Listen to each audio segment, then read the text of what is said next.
Hello everyone, welcome back in the world of Anant and mom. मैं हूँ चांदनी शर्मा। तो शिव टेकरी घूमने के बाद हम निकल गए दूसरा डेस्टिनेशन, जो था हमारा शनि पीठ और बृहस्पति मंदिर, जो कि पास पास में ही है दोनों, और दोनों बहुत ही अच्छी जगह है। नॉलेज के हिसाब से भी बहुत अच्छा है। क्यों, मैं वो आगे आपको वीडियो में दिखाती हूँ। शिव टेकरी का वीडियो अगर आपने नहीं देखा है then please go and watch. अगर आप इस रूट पे जा रहे हैं तो ये तीनों जगह पे विजिट जरूर करिएगा, क्योंकि तीनों ना एक दूसरे से कनेक्टेड ही है, रास्ते में ही आता है। तो हमारे शिव टेकरी का दर्शन बहुत अच्छा हो चुका था, और ये ट्रिप ना हमने अपने नेबर के साथ प्लान की थी, तो उनके साथ ही गए थे हम, आगे पीछे मतलब। तो ये देखिए कितना सुंदर नज़ारा है। तो पहले हम शनि शक्तिपीठ गए, तो फिर हमें पता चला बृहस्पति मंदिर बाजू में ही है, तो पहले वहां दर्शन करना है। तो ये देखिए, ये ना महाराष्ट्र का इकलौता बृहस्पति मंदिर है, और यहाँ पे बृहस्पति भगवान की मूर्ति है।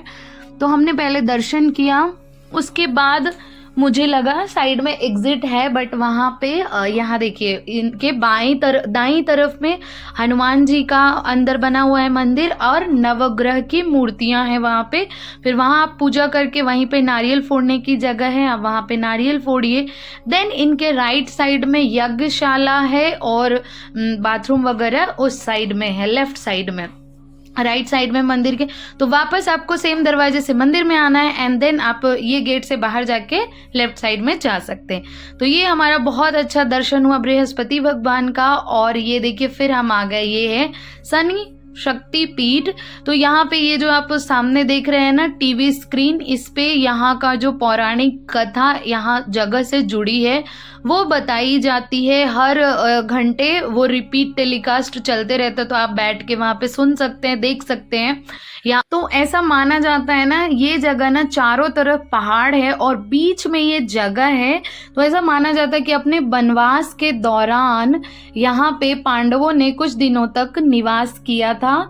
तो यहाँ पे ना सूर्य कुंड है, और जो हमारे ग्रह होते हैं ना, राशियां होती हैं, मेष राशि, मीन राशि, कर्क राशि, जो हमारी राशियां हैं सारी, उनके अलग अलग कुंड बने हुए हैं, जो भी उनका नंबर है राशियों का उसके अनुसार। ये देखिए यहाँ पे फर्स्ट में शनि कुंड था और सूर्य कुंड था, और सूर्य कुंड में हमें 3 टर्टल यानी कि कछुए दिखे। तो मैंने अनी को आवाज दी, तो देखो अनी भी वहां से भागते हुए देखने आया कि क्या है मम्मा, कहाँ है मम्मा। तो फिर वहाँ पे सिर्फ और सिर्फ ना सूर्य कुंड में ही कछुए थे, और किसी भी कुंड में नहीं। तो ये भी एक मतलब अलग बात है वहाँ पे। फिर यहाँ पे शनि भगवान का अंदर मंदिर है। फर्स्ट में आप जाते हैं सूर्य कुंड और शनि कुंड दर्शन करने के बाद शनि भगवान का मंदिर है, और सामने शनि भगवान है। और कहा जाता है शनि भगवान का दर्शन के बाद ना पीछे मुड़ के उनको नहीं देखना चाहिए, अगर दर्शन के बाद आप आगे बढ़ जाते हैं तो। बट यहाँ पे कुछ अलग देखने को मिला। तो नीचे ही आपको ना पूजा की थाली, तेल वगैरह मिल जाता है, गेट पे ही, एंट्री पे ही। तो हमने पूजा की थाली नहीं, सिर्फ तेल लिया, सरसों का जो रहता है वो, अनी के डैडी, क्योंकि लेडीज नहीं चढ़ाती हैं, ऐसा भी कुछ है रूल। मैं शनि शिंगणापुर गई थी तो वहां मुझे पता चला था। वो वीडियो अगर आपने नहीं देखा है then please go and watch, वहां का भी मैंने बताया था क्या क्या रूल्स एंड रेगुलेशन चेंज हो चुके हैं। तो यहाँ कुछ अलग था। यहाँ था ना कि शनि भगवान का जो मूर्ति था उसके राइट साइड से सीढ़ियां बनी हुई थी, ऐसे गर्भ गृह जैसा, ग्राउंड फ्लोर पे आप जाते हैं सीढ़ियों से इस तरह से। और जो शनि भगवान की, अगर जिनको पता है ना, तो उनकी माता का नाम छाया था। तो वही शनि भगवान की मूर्ति के ठीक नीचे ये एक कढ़ाई में अंदर तेल है, और आप अपनी छाया, प्रतिबिंब इसमें देख सकते हैं। तो जिन्हें नहीं पता है उन्हें मैं बता दूं कि सूर्य भगवान की पत्नी जो संध्या देवी थी, वो जब तप के लिए गई थी तो उन्होंने अपनी परछाई यानी कि माता छाया को अपनी जगह पे सूर्य देव की पत्नी के रूप में छोड़ के गई थी। और फिर तो यहाँ पे छाया माता का स्टैचू है, मूर्ति है, और साथ में नीला देवी, जिन्हें ऋण मुक्तेश्वरी कहा जाता है, उनकी भी मूर्ति नीचे छाया देवी के साथ में ही है। फिर दूसरी तरफ से आप यहाँ देखिए निकलते हैं, बाईं तरफ से सीढ़ियों से आप निकल के सेम मंदिर में आते हैं और फिर एग्जिट करते हैं। तो ये कुछ अलग था, क्योंकि वहां पे बताया जाता है ना शनि भगवान को देखने के बाद, दर्शन के बाद पीछे मुड़ के नहीं देखना होता, बट यहाँ कुछ अलग था। और यहाँ देखिए मेष राशि, फिर ये देखिए वृश्चिक, वृषभ राशि, और सबके ना ग्रहों के अनुसार ऐसे कुंड बने हुए हैं, सारी राशियां लिखी हैं और उनके आगे उनके कुंड है। ये देखिए वृश्चिक राशि, तो उनके जो मतलब गुरु है ना, उनके नाम से यहाँ पे कुंड बना हुआ है, शुक्र मंगल ऐसे करके। तो राशियों के बीच ये शनि भगवान के चारों तरफ ये राशियां बनी हुई है, जो टेम्पल है बीच में और उसके चारों तरफ ये राशियां बनी हुई है। और राशियां देखते हुए ही आप जाते हैं तो फिर यहाँ पे सूर्य घड़ी है। तो इसीलिए मैंने बोला था लास्ट व्लॉग में कि बच्चों को ज़रूर लेके जाइए, क्योंकि ये वीडियो बहुत इन्फॉर्मेटिव है। यहाँ पे आपको पुरानी चीज़ें देखने, ये देखिए सूर्य डायल है, इससे इस घड़ी से परछाई के अनुसार जो पहले रविवार सोमवार होता था ना, एकादशी द्वादशी पूर्णिमा पक्ष जो होते थे, कृष्ण पक्ष शुक्ल पक्ष, तो ये देखिए ये उसका है। आर्यभट्ट तिथि और नक्षत्र कैसे बदलते हैं ना, वो इससे देख के पुराने जमाने में पता लगाया जाता था। तो आप बच्चों को दिखा सकते हैं, इसके बारे में इंफॉर्मेशन दे सकते हैं। मैंने इसलिए बड़े में लिया है सारी पिक्चर्स, आप व्लॉग को भी पॉज करके पढ़ सकते हैं क्या है। उसके नीचे ही साइड में ये है श्री यंत्र, जिसका वजन 3300 किलोग्राम है, यानी कि 3300 किलोग्राम, जो कि काफी हेवी होता है। तो ये हमारे हिंदू धर्म में माना जाता है 33 कोटि भगवान देवी देवता होते हैं। तो मेरे को लगता है उनसे कुछ न कुछ कनेक्ट करके ये 33 किलो का श्री यंत्र बनाया जाता है। तो मैं आपको बता दूं कि श्री यंत्र महालक्ष्मी का यंत्र बोला जाता है। श्री यानी कि लक्ष्मी होती हैं, तो ये उनसे ही रिलेटेड है। तो श्री यंत्र मतलब महालक्ष्मी का ही यंत्र माना जाता है। तो ये वहाँ पे चरण है उनके। तो फिर यहाँ पे आप दर्शन करते हो, उसके बाद अगली सीढ़ी से आप ऊपर जाते हैं तो आपको एक और इन्फॉर्मेटिव, यही ब्रिज जो जाते टाइम मैंने नक्षत्र वाला घड़ी दिखाया था, उसके अपोजिट में आपको दिखती है सूर्य घड़ी। ये है टाइम बताने के लिए। जो प्रहर होते थे ना पुराने जमाने में, 1 घंटा 2 घंटा ऐसे नहीं होता था, 7 o'clock 8 o'clock 8 बज गए 10 बज गए ऐसा नहीं होता था, प्रहर होते थे।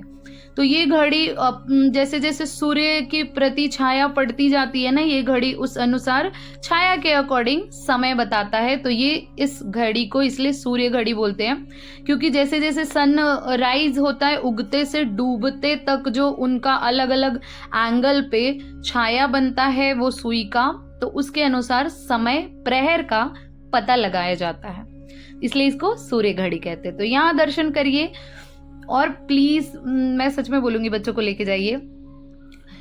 आनी को तो इस समय शायद कुछ उतना समझ में नहीं आया होगा, बट मैंने फिर भी ट्राई किया उसको थोड़ा इन्फॉर्मेशन देने की, और मैंने सोचा है वो थोड़ा और बड़ा हो जाएगा 8-9 साल का, तो एक बार और मैं लेके जाऊंगी इस जगह पे।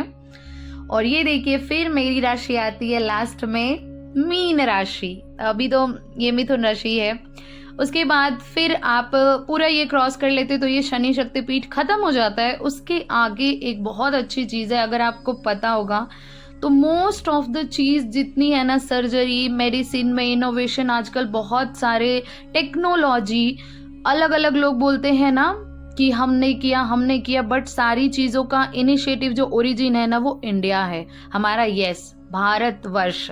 तो यहाँ पे आगे में मेन गेट पे ही आपने देखा होगा ये वार यंत्र है, रविवार सोमवार के अकॉर्डिंग जो वार होते हैं ना वो यंत्र है। और सारे ऋषि आप पॉज करके एक बार जरूर पढ़िएगा, इसलिए मैंने इसको डिटेल में रिकॉर्ड किया है। जो भी अलग अलग सर्जरी है ना जिन्होंने भी की है उनके नाम यहाँ पे, ये शायद ऋषि मुनि को बच्चे, आजकल के बच्चे जानते भी नहीं होंगे। जैसे आप जानते हैं कि 0 किसने दिया था, आर्यभट्ट ने दिया था। जो सर्जरी थी वो किसने दी थी, महर्षि सुश्रुत ने दी थी। तो इस तरह से यहाँ पे उनके नाम और उनके डिटेल्स जो है वो दिया हुआ था पूरा, इसलिए मैंने, आप पॉज करके ज़रूर पढ़िएगा, आपको बहुत सारी इन्फॉर्मेशन मिलेगी। और ये देखिए फिर बाजू में ही छोटा सा पार्क था, वहाँ पे झूला था, तो बच्चे भी मस्त एंजॉय कर सकते हैं। तो आप, इसलिए बच्चों को मैंने बोला कि लेके जाइए, इन्फॉर्मेशन टेक्नोलॉजी प्लस एंजॉयमेंट आपका सब हो जाएगा।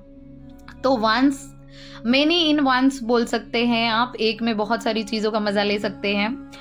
और उसके बाद हम निकल गए दूसरे रास्ते से। तो ये एक ना यहाँ पे था उस रास्ते से, क्योंकि वो रास्ता आने वाला बहुत बेकार था, तो हम दूसरे रास्ते से लेके गए। जो हमारे नेबर थे उनको पता था वो रास्ता, तो वो हमें लेके गए। ये देखिए ये मेरी नेबर है। और उसके बाद हम लोग सब साथ में मिलके गए थे। तो हम गए थे फिर यहीं पे आते टाइम ही रास्ते में था जिलपी लेक, जहाँ पे सिद्धि विनायक का मंदिर है। अगर आप मुंबई गए हैं तो सेम स्टैचू यहाँ पे भी है सिद्धि विनायक का, जो मुंबई में स्टैचू है सिद्धि विनायक का। तो ये श्री सिद्धि विनायक मंदिर यहाँ पे है और पास में लेक है, मैं आगे दिखाती हूँ आपको। तो हमने यहाँ पे भी दर्शन किए। तो हम गए तो इतनी नॉर्मल भीड़ थी, उसके बाद तो भाई यहाँ पे पैर रखने की भी जगह नहीं थी, बहुत सारी भीड़ आई क्योंकि उस दिन छुट्टी था। 26 जनवरी का ये व्लॉग वीडियो है, तो उस दिन बहुत भीड़ थी। छुट्टी के दिन इन सब जगहों पे आपको भी पता है कि बहुत रश होता है।